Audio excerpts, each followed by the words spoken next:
Доброе утро, Якутия! На календаре 10 ноября, и в студии сегодня с вами вновь мы, Дарья Анкехова и Руслан Ачиров, и это программа «Утро Якутии».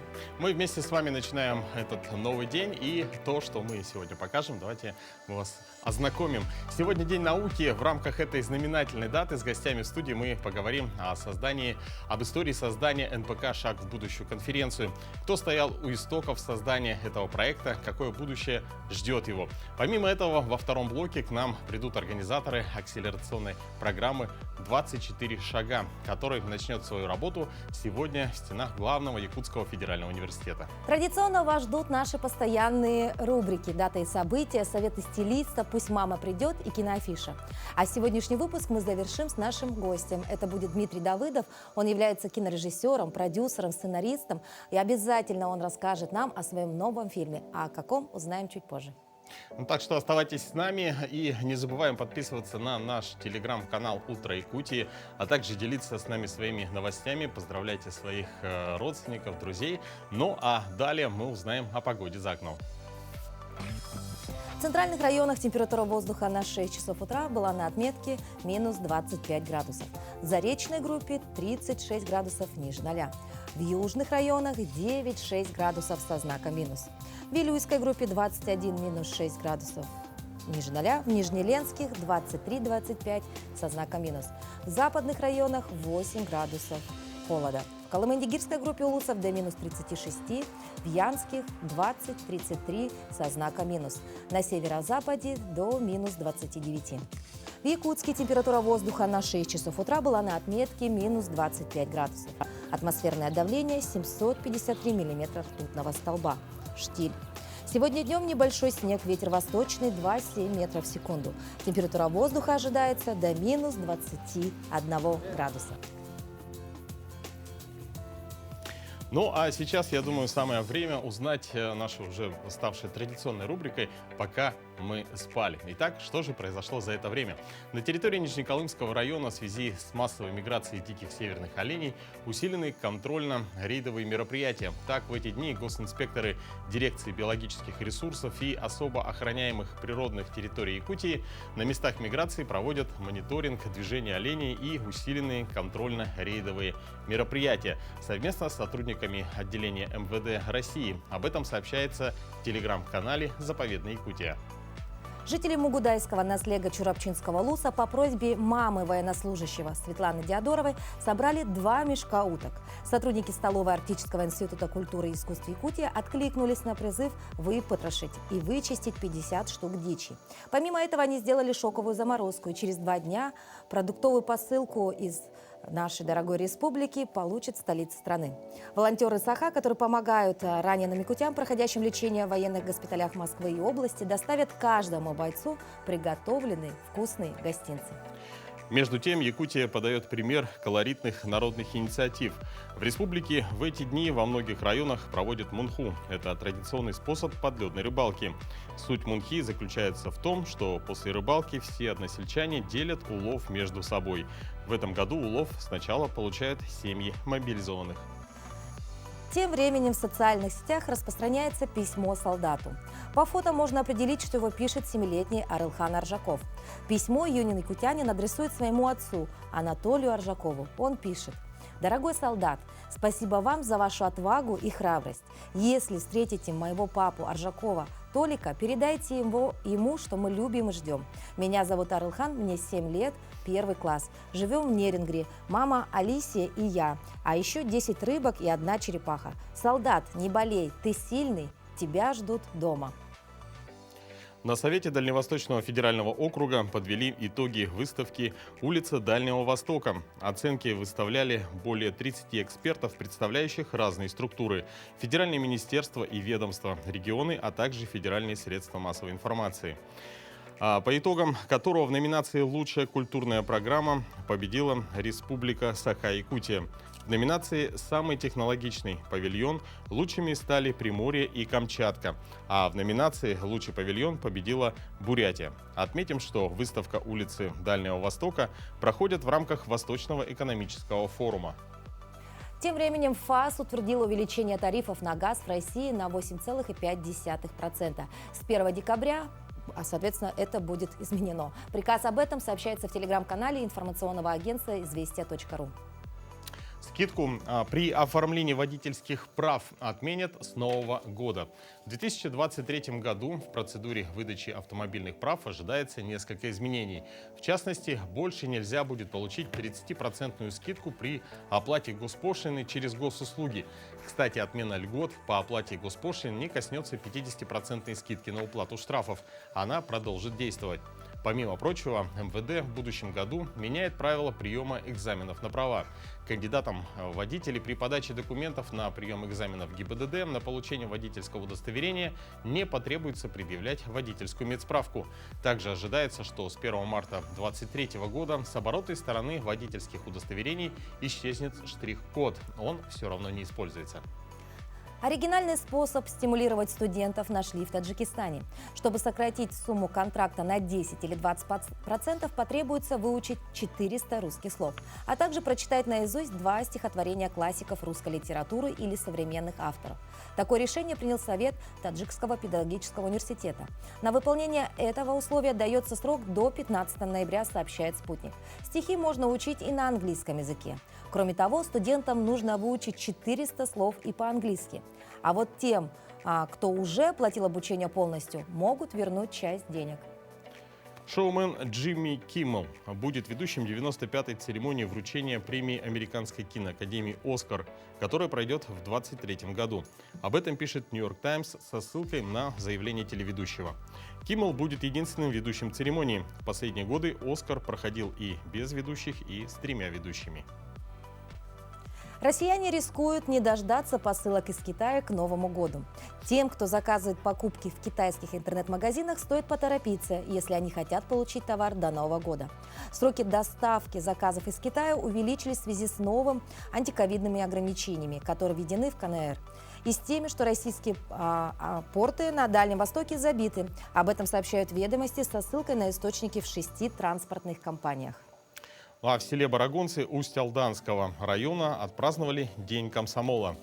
Королевами танцпола стали 95-летняя Мария Фомина и 92-летняя Елена Бочкарева. Замечательные кадры. Посмотри, как зажигают в селе Барагонцы. Всегда, когда смотрю на людей, которые в возрасте и очень активные, очень оптимистичные, всегда это заряжает, конечно, энергией. Но я думаю, что наших зрителей этим утром этот сюжет также зарядит хорошей энергетикой и хорошим зарядом бодрости на весь день.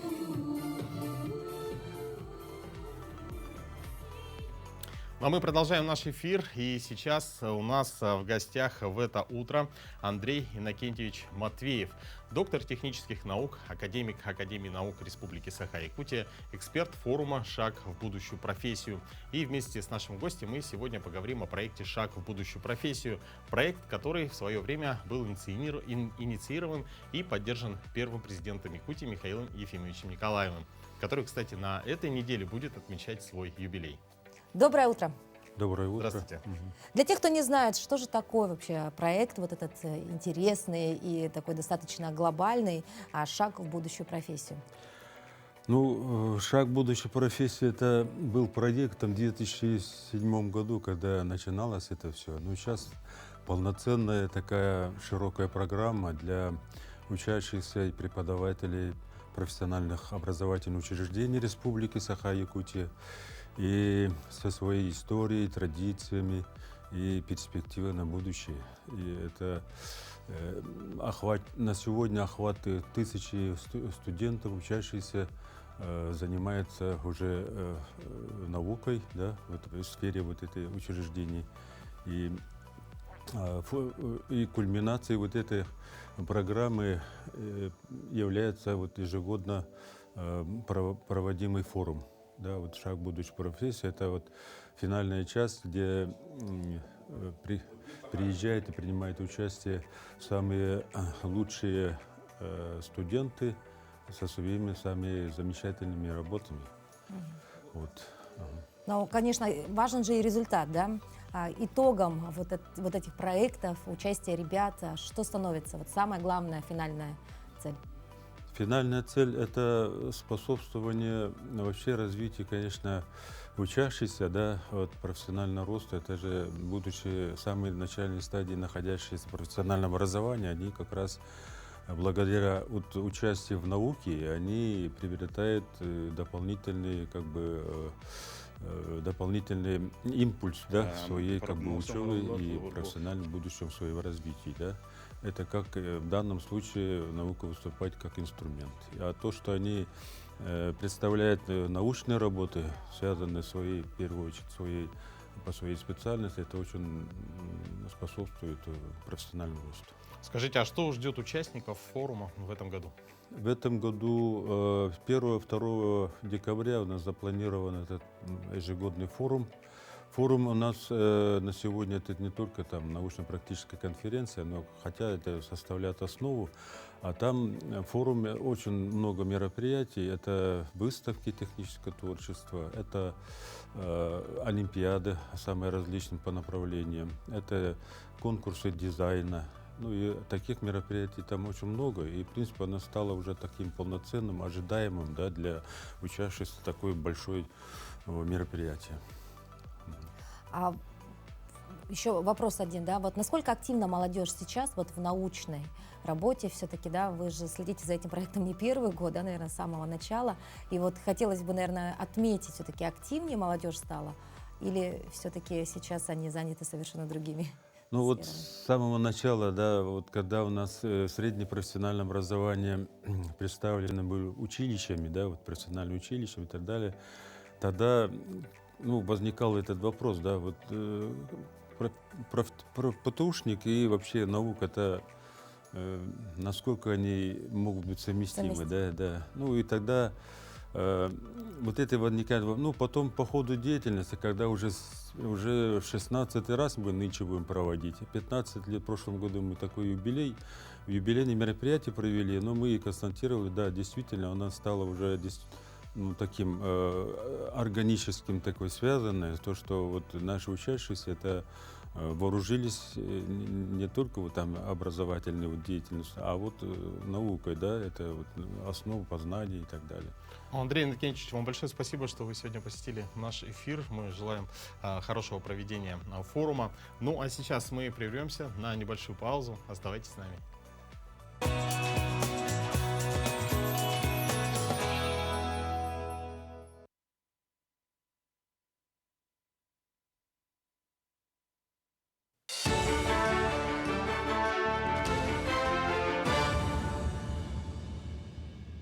Доброе утро, Якутия. Последние новости к этому часу. Владимир Путин заявил о запуске с 1 января 2023 года единого пособия для семей с детьми от рождения до 17 лет. Президент поручил отладить механизмы начисления и выплату универсального пособия. С 2023 года на единую выплату в стране будет расходоваться более 1,5 триллиона рублей в год. Универсальное пособие объединит в себе выплаты для беременных женщин, вставших на учет до 12 недель, по уходу за ребенком до 1,5 лет, на первого ребенка до 3 лет, на третьего и последующего ребенка до 3 лет, на детей от 3 до 7 лет и на детей от 8 до 17 лет. При его назначении будет учитываться среднедушевой доход семьи, он должен быть не более прожиточного минимума.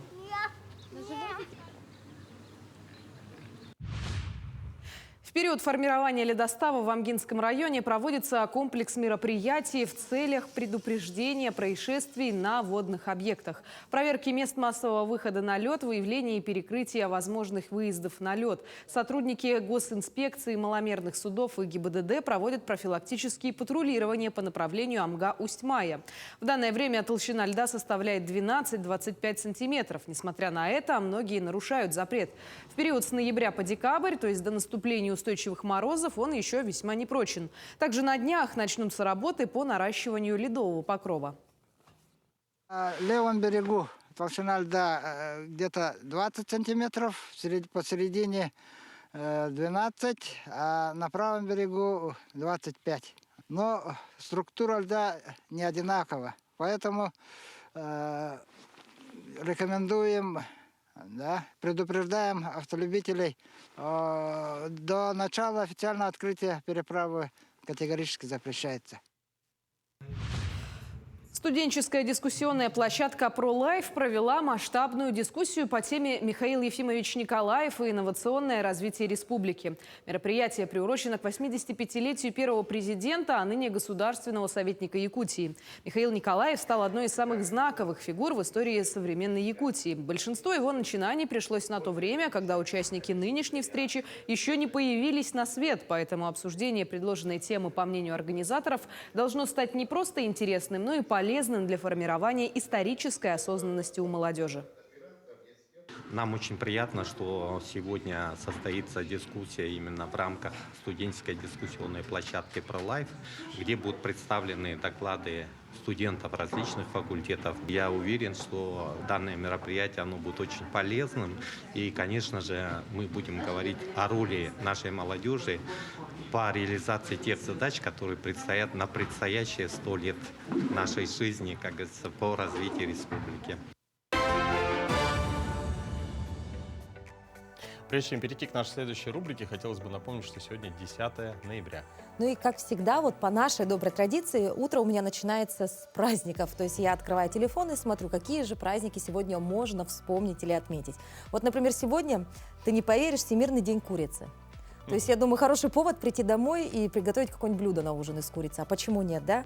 Вот я не знаю, как отмечают День кухонной мойки. Ну, наверное, как минимум нам нужно обратить на нее внимание, возможно, почистить и отмыть, да? Ну, а еще сегодня Международный день бухгалтерии. Да, мы с огромным удовольствием поздравляем всех представителей этой профессии. И не только. Сегодня тоже очень интересные даты и события, праздники, которые отмечаются в этот день. Какие именно, давайте посмотрим прямо сейчас.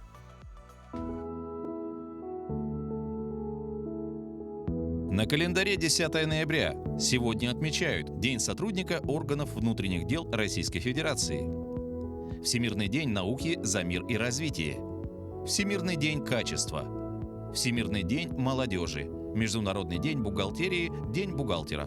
По народному календарю Параскева пятница, Бабья заступница. В любом случае неделю, на которую приходится День Параскевы, называли Пятницкой неделей. Она считалась Бабьей святой, покровительницей семьи и брака. Этот день в истории 1866. В канун своего 45-летия Федор Достоевский закончил роман «Игрок». 1910.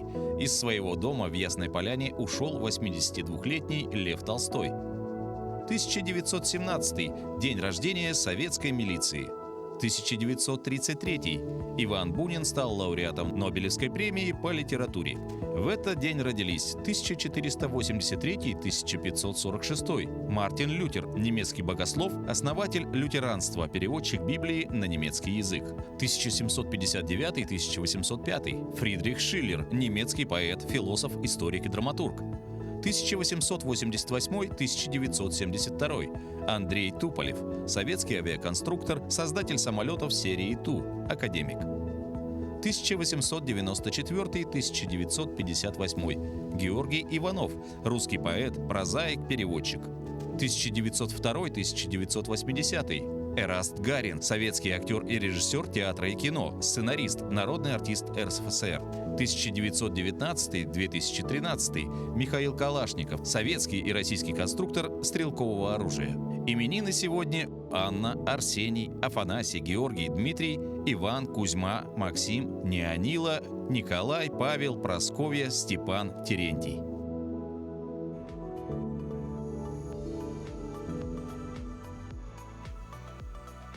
Как уже было сказано, сегодня отмечают свой профессиональный праздник работники органов внутренних дел. Празднуя этот день, лучше вспомнить, конечно же, подвиги наших доблестных работников правопорядка.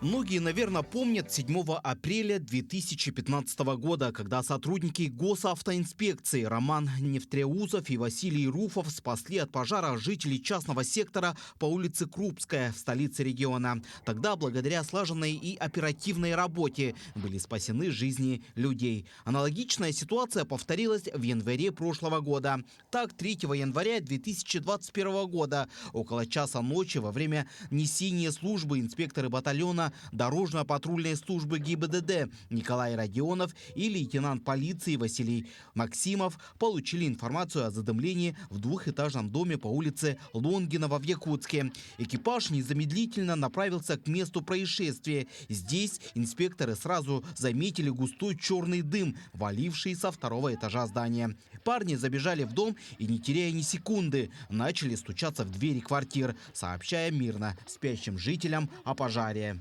Получается, узнали, что не все вышли из горящего дома, из квартир. Все, некоторые спали.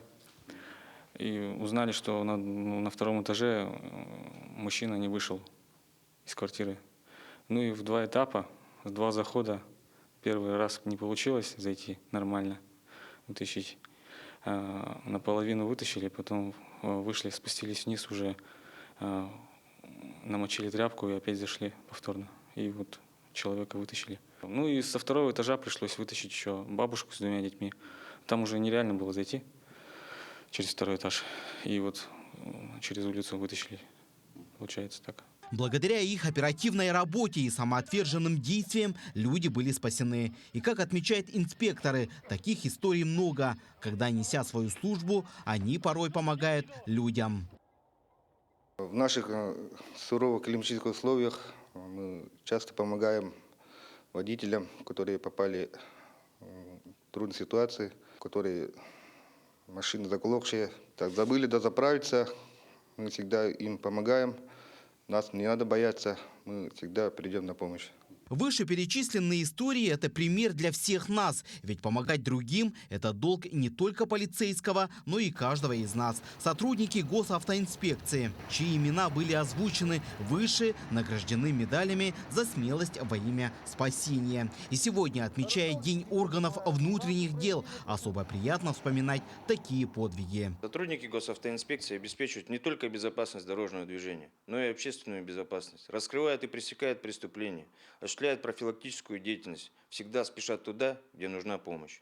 Особые поздравления нашим ветеранам.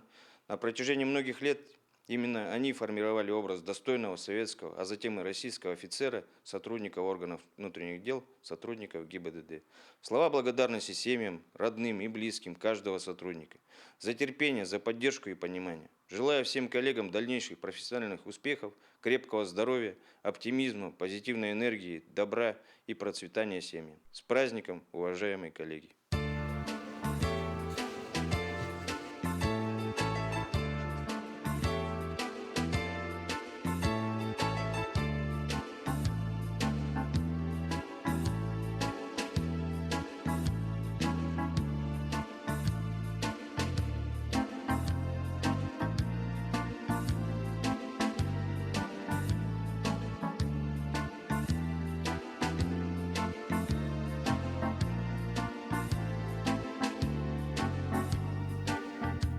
Дмитрий Тмыров, Семен Афанасьев, Якутск. Присоединяемся к поздравлениям, поздравляем с профессиональным праздником. Ну а всем, кто к нам присоединится, мы желаем доброго утра. Я думаю, что вы заварили либо чай, либо кофе. Я вот, например, люблю кофе. Ты что любишь? Но я все-таки предпочитаю чай. Вот не знаю почему, но вот как-то мне это по душе. Вот утром обязательно чашечку чая. А вот ты знаешь, что есть такая профессия, как ти-тестер? Ти-тестер. Ну да, я думаю, несложно будет перевести ти-чай, тестер, тестер, да? На самом деле это именно тот человек, который дегустирует различные виды чая. Ну, то есть, допустим, если это кофе, то кто дегустирует? Бариста. Бариста. Или готовит его. Да, если различные напитки, то кто? Сомелье, наверное. Какой молодец, сомелье, действительно. А чай дегустируют все-таки ти-тестеры. Об этой профессии подробно в нашей следующей рубрике. Всем добрый день, меня зовут Иванов Лазарь, я являюсь чайным специалистом уже на протяжении 4 лет. И сегодня я вам поподробнее расскажу о своей профессии и что это вообще значит. Сама работа ти-тестера изначально она появилась примерно в 16-17 веке, как только уже зародился чай. И уже в то время появились люди, которые начали изучать данную культуру и распознавать разные вкусовые ноты, распознавать градации вкусовых изменений в зависимости от региона, в зависимости от культивации, в зависимости от метода сбора, в зависимости от переработки и так далее. Потому что все эти факторы влияют очень сильно на итоговый вкус напитка. Но особую распространенность данная профессия в России и, в частности, в нашей республике нашла относительно недавно, в современном 21 веке, это примерно 2010-2012 года. Какие качества в человеке нужны будут, чтобы работать tea-тестером? Ну, в первую очередь, само собой, это любовь к чаю и любовь к распознаванию чего-то нового, чего-то необычного. Потому что каждый чай будет иметь все равно свои особые вкусовые черты.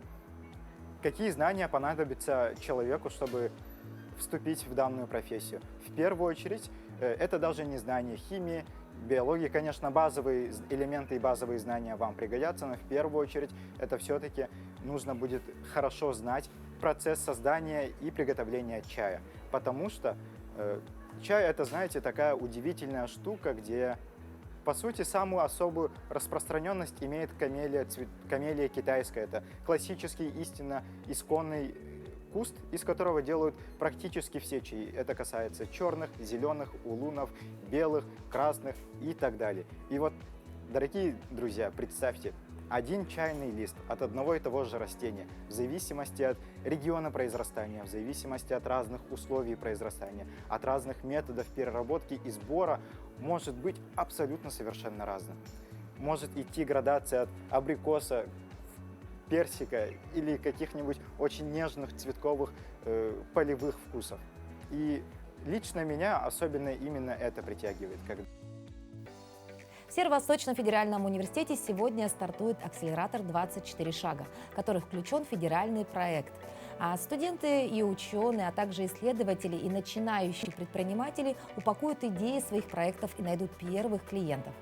Программа рассчитана до 15 декабря. Более подробно об этом мероприятии мы поговорим сегодня с директором Центра технологического предпринимательства Северо-Восточного федерального университета Анисией Лазаревой. Доброе утро, Анисия. Здравствуйте. Доброе. Расскажите нам, пожалуйста, вообще об акселераторе, почему он особенный и в чем же его отличие от подобных иных? Ну, наш акселератор вообще разделен на 3 трека. То есть вообще даже первый начинающий и третий трек — это самые, можно сказать, уже стартапы, которые готовы уже к первым продажам. Но основа именно 3 трека разделено. Вообще очень модное слово, да, сейчас акселератор, да? Многие, возможно, не знают, что это такое. Если немножечко найти синоним, слов попроще. Ускорение. Ускорение? Да. Ну, мне кажется, да? Запуск, да, ускорение, Запуск. быстрый старт, можно так сказать, чтобы запустить свой стартап, идею. Сколько человек вообще участвует в акселераторе, да, и какая у них основная программа? Участвует у нас сейчас 347 участников. Основная программа — это, получается, проведение, как сказать, общения с экспертами, также какие-то нетворкинги, интенсивы, чтобы они упаковали свои проекты и работали над своими же MVP, это минимально живущий как продукт, который должен дальше идти как стартап и уже идти на первые продажи. Вы сказали 347 участников? Да. И у каждого свой проект? У каждого свой проект. На выходе должно 50 проектов. То есть это большой достаточно отсев, да? Да, а основные направления вот в этих проектах какие? Я вот не могу придумать сейчас взять и 300 с лишним проектов. Ну, там один человек, один проект придумывает. Вот, представляешь, ну, Просто темы же разные, да, и вообще больше всего... Есть какие-то, наверное, тенденции? Нет, еще есть, можно сказать, команды, там от 3 до 5 человек, и как бы они все объединяются в команды, и можно даже одиночные бывают эти участники тоже. Тут уже зависит от того, сколько команд. Ну, у нас сейчас 50 команд, больше 50 даже есть уже. Ну, а в каких сферах больше работают? Вообще очень различные, потому что там и гуманитарии есть у нас участвуют, физико-технический институт, есть еще те, кто из ФИР, это англичане и даже архитекторы, поэтому они, конечно же, будут именно направлять, упаковать свою идею до технологического предпринимательства. То есть это потом в дальнейшем, в дальнейшем это должно приносить доход, да? То есть это должен быть такой продукт коммерческий. Да, да, с каждым годом можно так сказать, что вот если вот эти участники успешно пройдут 15 декабря, допустим, закончат первый трек, они могут в следующем году участвовать в треке 2 и так дальше. И после третьего уже открыть свой бизнес. Ну, третьим, можно сказать, на третьем треке уже они уже стартап свой открывают и уже первые продажи идут. Вот Ну, так. это очень хорошее начало. А тогда, Да. может быть, примеры назовете проектов выпускников, можно так Ведь сказать? это же не да? первый акселератор, да? Уже проводились. Да, у нас в том году запустилось, можно сказать, первый акселератор, переакселератор называется. Это именно на базе стадии идеи находятся проекты. И у нас есть за один год, можно сказать, один проект, и даже два, ну, которые я вспомню, да, сейчас. Это вот смартом в области IOT. И NET — это в области репетиторского центра, и там подготовка к ЕГЭ. За один год они, можно сказать, что прошли акселератор B8 и выиграли больше 1,5 миллиона. Вот так. А что такое IOT? IOT — это, как это сказать, умные вещи, на которых основа как лежит, как это сказать, телефон, допустим, да, и через нее можно управлять. Вот так, понятно. То есть можно сейчас подготовиться к ЕГЭ, да, с помощью вот таких вот программ, да? Нет, там платформа является другой, там, допустим, создание платформы, веб-сайта, допустим, да, или приложения, и там уже идут какие-то вот особые методы, которые вот применяются. Ну а вообще, как в университете сегодня обстоят дела с технологическим предпринимательством, и что вообще это такое? Ну, технологическое предпринимательство — это, можно сказать, создание нового бизнеса, в основе которого лежит вот использование высокотехнологической идеи. В университете в 2013 году была создана, как это сказать, студенческий бизнес-инкубатор «Орех», а потом уже мы переименовались Центром инновационного предпринимательства «Орех». И вот мы как раз, можно сказать, в университете люди, которые занимаются технологическим предпринимательством. Ну, скажите, вот известно, что вот первокурсники, например, они еще так как бы не особо ориентируются в университете, да, они как-то только входят в это, а вот пятый курс, они такие уже более уверенные. Вот кого больше участвует вот в акселераторе? Это представители первых курсов, средних или уже пятые, шестые? А там вообще разные. Вообще да, но сейчас в этом году больше первокурсников. Даже первокурсники, получается, да. они более активные? Они активны. Мы пытаемся внедрить такие вот, можно сказать, активности, чтобы они больше участвовали в акселераторах, на хакатонах и тому подобное. Анисия, большое вам спасибо Спасибо. за то, что вы пришли, рассказали нам про акселератор. Мы желаем, чтобы он прошел на ура, чтобы было много продуктивных, хороших проектов. Анисия, и еще один вопрос, последний. А были ли какие-то проекты, связанные с красотой, стилем, возможно, с внешним видом? Конечно, были, допустим, приложения, где нужно записаться как к своему мастеру. Вот очень много таких проектов, на самом деле, в Якутске это развивается, но надо, конечно, проверять гипотезы. Вот так, гипотезы проверять. Ну, надеюсь, что и такой проект будет совсем скоро создан, да, и девушкам будет проще следить за своим внешним видом с помощью новых технологий и гаджетов, да. Ну, а тем временем мы переходим как раз-таки к советам стилиста, и сегодня мы поговорим о домашней одежде. Друзья, с вами я, стилист Бронислава Мэй. Сегодня мы с вами поговорим про домашнюю одежду. Конечно, все начинается с дома, с того места, где мы больше всего проводим время со своими близкими. То, как мы выглядим дома, всегда влияет на наше самоощущение, на то, как продолжится наш день. Ну и, конечно, то, как он закончится, потому что вечер вы тоже проводите дома со своими близкими. Я рекомендую обратить внимание на свою домашнюю одежду с целью того, чтобы создать себе комфортный гардероб для дома. Домашняя одежда – это не всегда что-то такое ляпистое и странное. Вы можете сами составлять свой домашний гардероб и приобретать вещи даже в простом магазине одежды.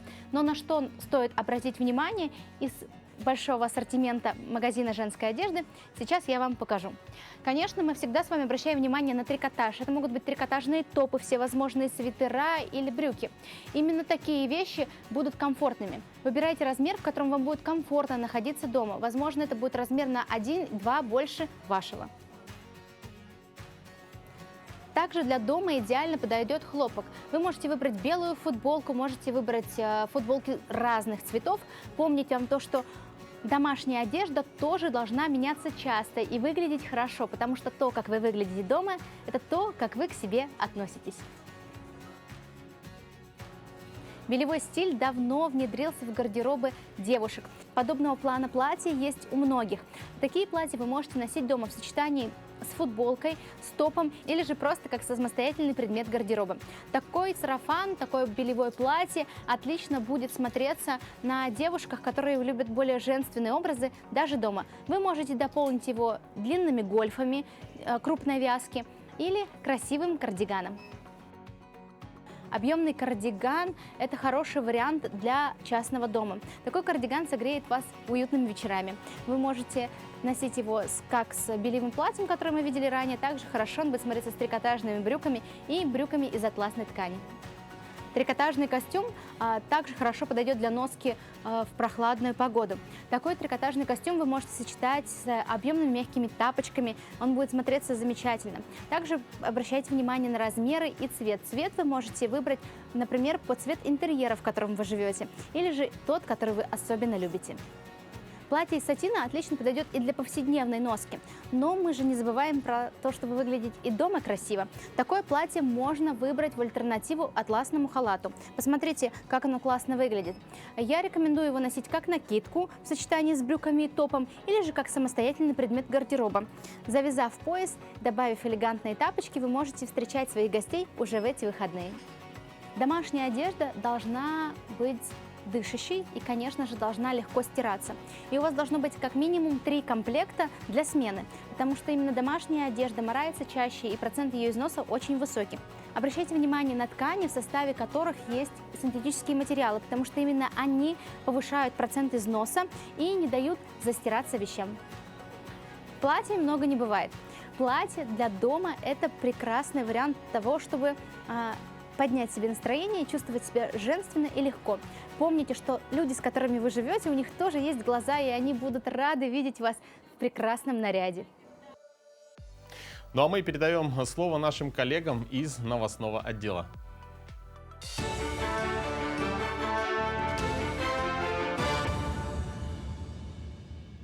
Доброе утро, Якутия. Мы продолжаем освещать самые заметные события.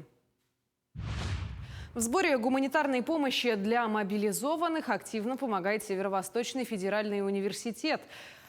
Очередную 4-ю по счету партию груза для бойцов из Якутии доставили в штаб «Якутия с тобой». Головной вуз республики открыл пункт сбора гумпомощи более месяца назад. Как отметил ректор Анатолий Николаев, в стенах учебного заведения собирают не только теплые вещи и медикаменты. Активно проводят и сбор денежных средств от сотрудников. В скором времени доставленная в штаб от университета помощь отправится в военные части Восточного округа, где бойцы из республики проходят боевое слаживание.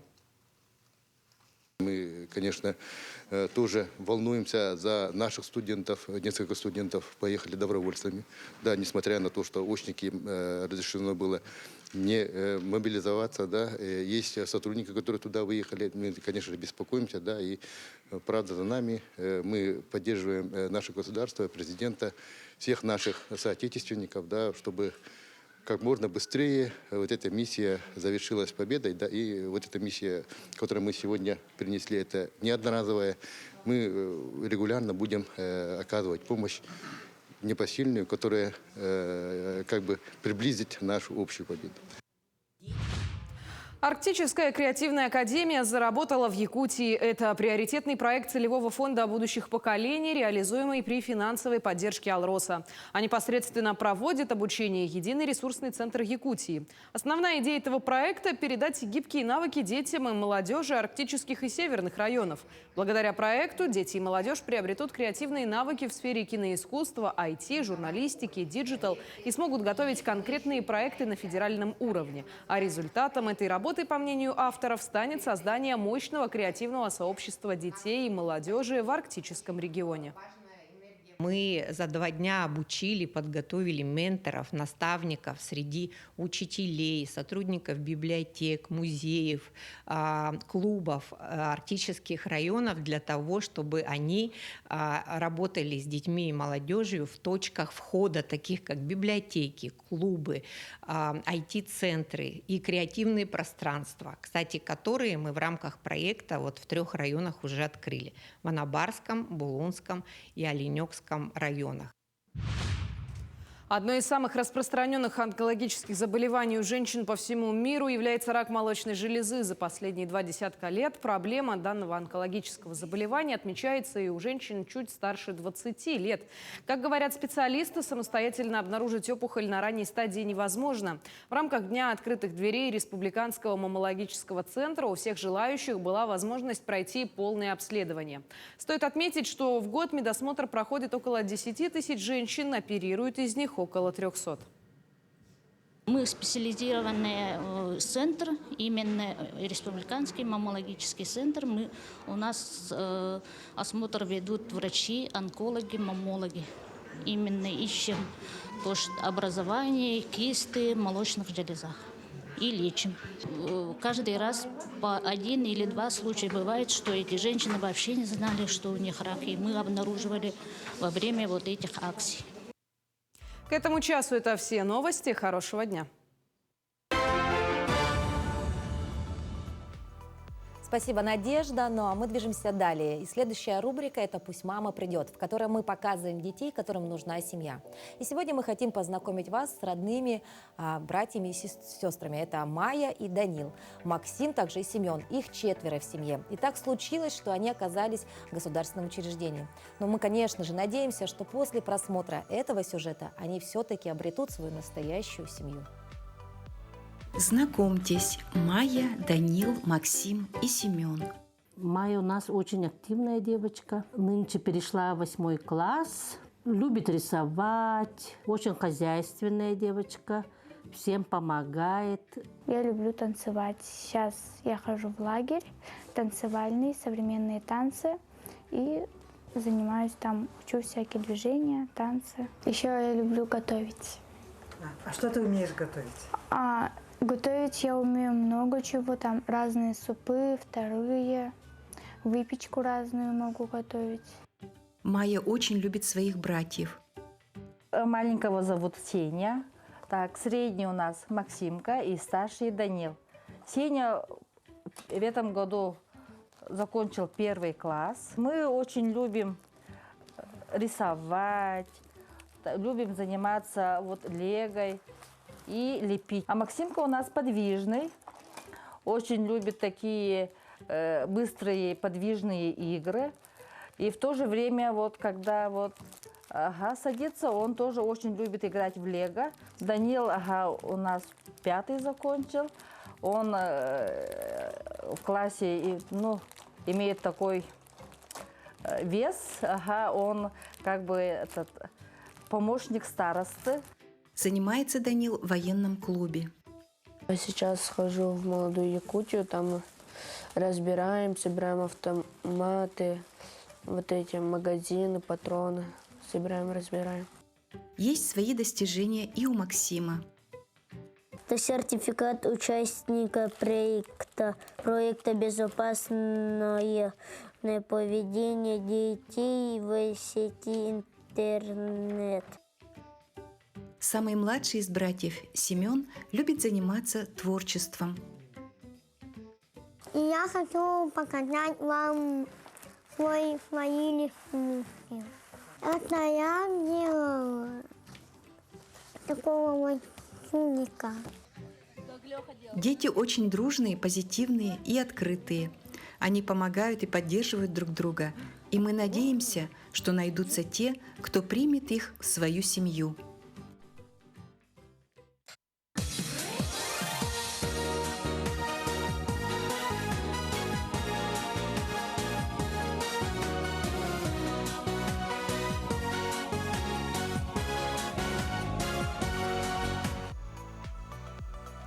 Ну вот так вот. Хотелось бы, конечно, чтобы эти 4 замечательных малыша все-таки встретили настоящих добрых, искренних людей и приобрели свою семью. Но у нас впереди выходные скоро, и я думаю, что многие из вас, дорогие друзья, собираются пойти в кино. Возможно, даже я, кстати, себя сейчас поймал на мысли, что я давно не был в кино. Действительно? Да. А я хожу периодически, раз в 2 недели хожу, несмотря на санкции, в кинотеатрах есть что посмотреть. И, кстати говоря, достаточно много исторических фильмов. Угу. Ну, а сейчас мы предлагаем вам определиться. Нам поможет в этом Катерина Винокурова, которая подготовила рубрику «Афиша».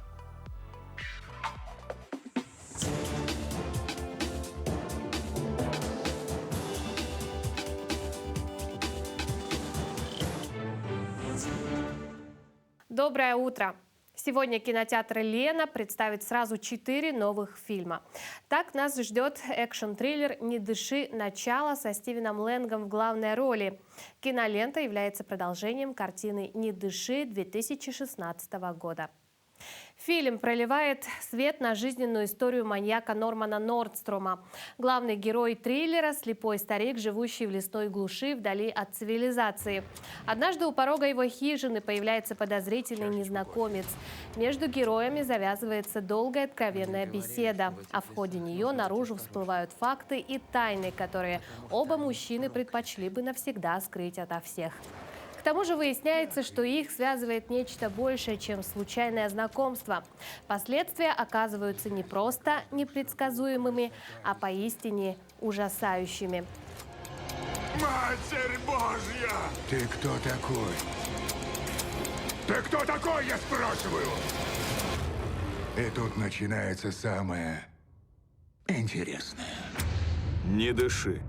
Начало. Для семейного просмотра подойдет отечественная приключенческая картина «Волшебники».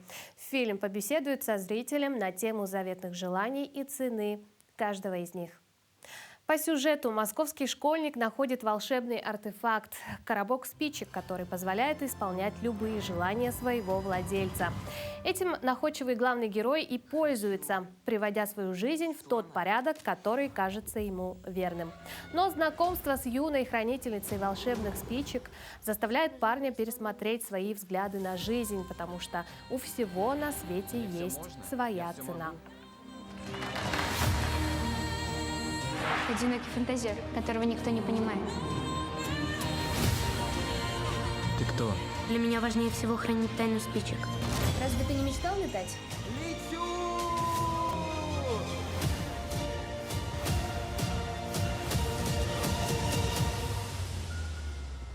Полет нормальный. Так держать, Артем Васильевич.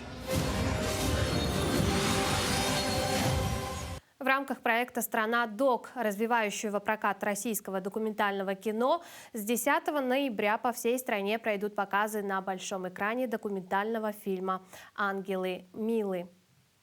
Это картина про альбиносов Африки. Они одни из самых уязвимых представителей населения континента. Подвергаются дискриминации, насилию, а порой и жестоким шаманским ритуалам. В столице Гвинеи действует центр, который спасает детей альбиносов с улиц и из рабства, дает им образование и необходимое лечение. Фильм рассказывает об основательнице центра Миле Ануфриевой, экс-владелице модного бутика в Петербурге. Когда-то ей принадлежали эксклюзивы на такие марки, как Gucci, Christian Dior, Fendi, Tom Ford и многие другие. Мила Ануфриева одевала главных мировых звезд от Билла Клинтона до Стинга. Но она оставила светскую жизнь и сегодня большую часть времени проводит в Африке, помогая детям-альбиносам. Как они говорят, от рака их никто не лечит по разным причинам. Альбиносы должны получить то право, что получили все люди в этом мире. Они такие же члены общества, как и все. Умненькие, талантливые, добрые, ангелы. Вот они просто ангелы.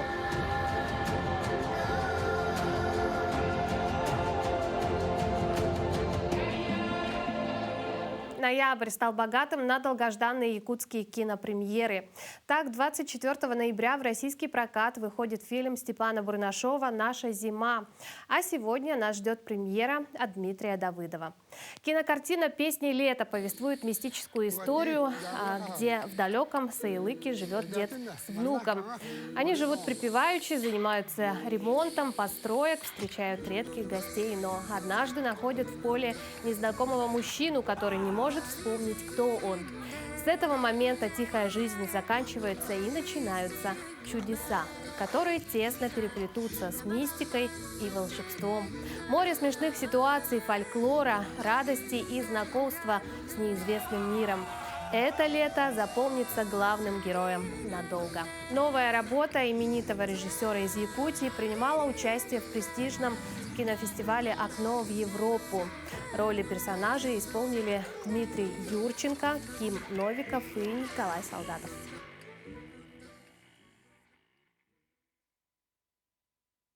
Напомню, что все эти фильмы вы можете посмотреть в кинотеатре «Лена» уже с этого дня. На этом у меня все. Желаю вам отличного настроения и приятного просмотра.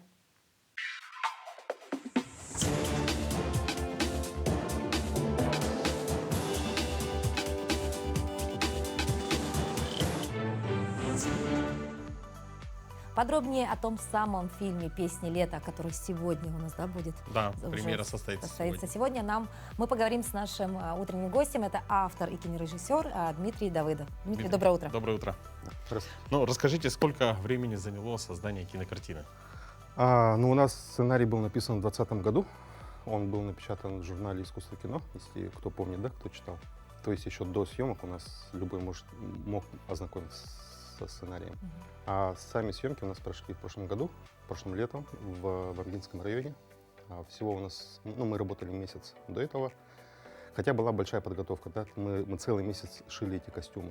То есть у нас там работал швейный цех, мы сшили вот 100 оригинальных костюмов, мы проводили кастинги в Якутске, всего у нас там было задействовано где-то 180 актеров мы нашли. Вот, и сняли в прошлом году. Очень долго делали фильм. Мы закончили фильм в Москве, на Мосфильме. И вот, наконец-то, сегодня премьера. Вот сразу возникает вопрос. 180 актеров. Как вы их выбираете? Ну, конечно, это сразу можно отметить, наверное, что это все непрофессиональные актеры, да? Наверное, основной костяк, конечно, это люди опытные, а остальное это все вот люди, грубо говоря, вот проходящие мимо, да, с улицы. Там есть основные актеры первого плана, которые персонажи, да, герои, актеры. Это у нас Дмитрий Юрченко, наш известный актер, который работает в Русском театре города Якутска. И мои актеры, которые идут с первого фильма, кто помнит, да, если кто-то смотрел «Костер на ветру», мои первые фильмы, вот там и Николай Солдатов, Ким Новиков, вот как бы вот они такой вот основной костяк. А потом у нас появляются лесные жители, то есть в середине фильма у нас резко уходит жанр совершенно другой, и появляется такая мистика, у нас появляются вот эти лесные жители, которые проводят там феи вот эти летние. Это у нас, вот мы проводили кастинг в Якутске, отобрали вот этих вот молодых ребят. Ну и основная массовка у нас была все-таки тоже местная, из Амги. Ну, всегда вот интересовало, вот как можно, допустим, стать актером, да, например, ну вот хотя бы вот в массовке, какими нужно обладать чертами? На самом деле, как-то вот у меня отношение такое более простое, наверное, к отбору и в команду, потому что в съемочную команду у меня в основном вот на каждом проекте, я так вот анализирую, у меня 30% моей съемочной команды — это любители, новички, которые в первый раз кино. Они мне пишут там в соцсетях, либо звонят, находят мой номер, говорят, что я хочу поработать в кино. Хорошо, приходи, все, мы берем. По актерам то же самое. То есть я хочу сняться. Хорошо, мы тебя записали. Главное желание. Да, а потом точно хочешь? Ну давай попробуем. А как пишется сценарий тогда вопрос? Вот, то есть вы не спите ночами, да, или, возможно, увидели какой-то момент там в истории или что? Ну, допустим, в данной киноленте откуда взят сюжет? Здесь у меня был спор. Я проводил мастер-класс там в одном из городов России, и вместе со мной спикером был известный такой преподаватель сценарного мастерства одного там университета. И мы с ним он говорит то, что в любом кино есть конфликт, есть герой, перед которым стоит какая-то проблема, задача, которую он должен решить, он должен поменяться в конечном итоге, да, там в конце он должен к чему-то прийти. Мы начинаем спорить, я говорю то, что давайте попробуем убрать конфликт.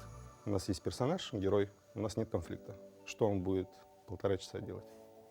Ну и вот как-то вот он сказал, что такое невозможно снять. Я сказал, что давайте как-то возможно.